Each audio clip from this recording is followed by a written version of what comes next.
Brought to you by V-Guard. आपल्यासोबत संवाद साधण्यासाठी शेकापचे नेते जयंत भाई पाटील आहेत। सर, टीव्ही 9 मध्ये आपलं स्वागत आहे। खरं तर आज पदवीधर निवडणुकीचा अर्ज भरण्यासाठी अनिल परब येतात आहे। आपण पण त्यांचं स्वागत करण्यासाठी आला आहेत, काय सांगाल?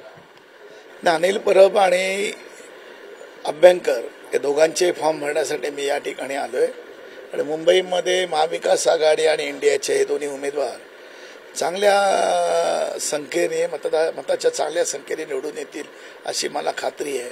अभ्यंकरांनी तर शिक्षण क्षेत्रात चांगल्या प्रकारे काम केलेलं आहे आणि विशेषतः ते करत असताना गोरगरीब मुलांना शिकवण्याचं काम त्यांनी कसं होईल या बघण्याचा दृष्टिकोन ते डेप्युटी एज्युकेशन डायरेक्टर असतानाही त्यांनी मोठ्या प्रमाणात या ठिकाणी काम केलं। त्याचं त्यांना निश्चित या ठिकाणी चांगली साथ शिक्षण क्षेत्रातले लोक देतील।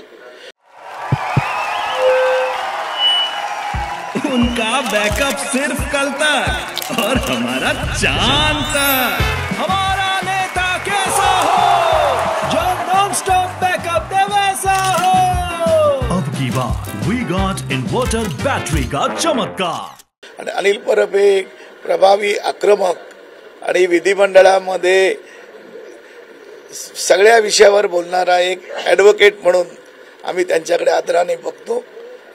गेली 15 वर्ष ते हाऊसमध्ये आहेत आणि त्यांच्यासारखा एक आक्रमक नेता या ठिकाणी हाऊसमध्ये येतोय, पण त्याच्यावर दुःख पण होतोय। भाई पण आमचे त्याच्यामुळे मागे गेलेले आहेत, परंतु एक चांगला संघटक आणि मंत्रिपदाच्या कारकिर्दीमध्ये त्यांनी केलेला मंत्रिमंडळातला प्रभाव हा हाऊस कधी विसरू शकणार नाही आणि म्हणून मला वाटतं की माझी आणि त्यांची मैत्री गेली 20 वर्षाची आहे आणि सातत्याने आम्ही एकमेकाच्या विरुद्ध पण उभं राहिलो कधी, परंतु निश्चितपणे जे आमचं मैत्रीत्वाचं नातं आहे ते कायम राहिलेलं आहे। भाइयों बहनों, उनके राज में पावर रहे अनस्टेबल और हम रखे सब स्मूथ और स्टेबल। हमारा नेता कैसा हो जो स्टेबल पावर दे वैसा हो। अब की बार वी गॉट एसी स्टेबलाइजर का चमत्कार। विधिमंडळामध्ये सध्या अशा सदस्यांची गरज आहे।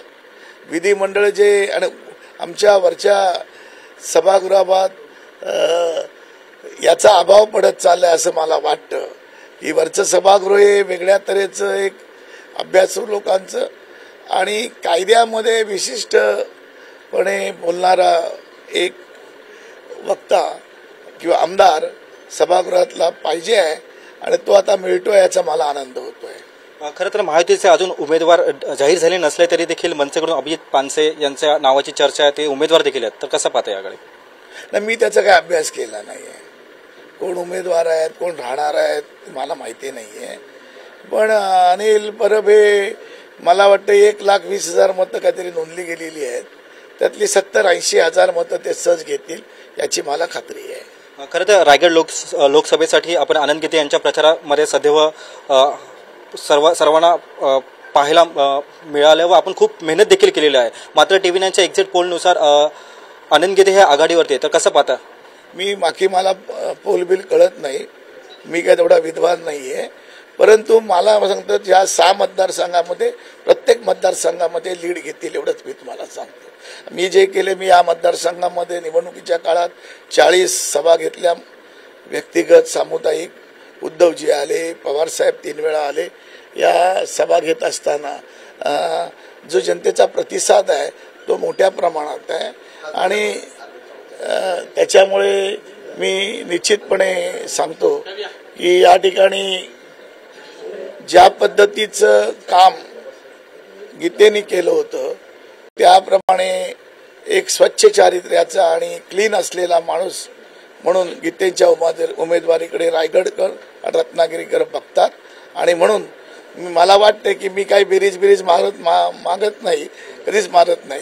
मानणारे अरविंद सावंत आहे, ते बेरीज नेहमी मारतात, सगळे याच्यामध्ये काउंटिंगला वगैरे आमच्याबरोबर असले हे मारतात, पण आनंद गीते चांगल्या प्रचंड मताने निवडून येते असं मला वाटतं। एक शेवटचा प्रश्न, उद्या लोकसभेचा निकाल आहे, काय वाटतं महाविकास आघाडीच्या जास्तीत जास्त जागा जिंकून देतील?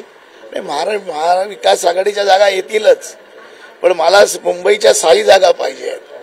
जे वातावरण आहे बघितलेलं आहे आणि मुंबई ज्याच्याबरोबर आहे त्याच्याबरोबर देश असतो आणि म्हणून मुंबईच्या सगळ्या जागा पाहिजेत असं मला वाटतं आणि म्हणून या महाविकास आघाडीच्या नाही इंडिया आघाडीच्या ज्या आतापर्यंत जो प्रचार झालेला आहे आणि ज्या पद्धतीचा साथ होता मला वाटतं मी TV9चं निश्चित धन्यवाद देईन की वस्तुनिष्ठ तुम्ही आज पोल देताय याच्यामध्ये थोडाफार फरक असेल पण वस्तुनिष्ठ तुम्ही देताय त्याबद्दल तुमचा धन्यवाद देतो मी आणि निश्चितपणे जो कल आहे जी वातावरण आहे ते बघितलं असताना त्या वातावरणामध्ये आज मला वाटतं की इंडिया आघाडी सगळ्या देशामध्ये येईल राज्यामध्ये तर येणारच आहे त्याचा प्रॉब्लेम नाही इंडियात पण येईल.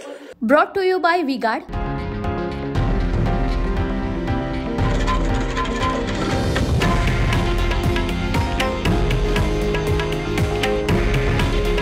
हे आहे देशातील नंबर 1 न्यूज नेटवर्क आणि आपण पाहत आहात TV9 मराठी. काळजी तुमची, हित महाराष्ट्राचं.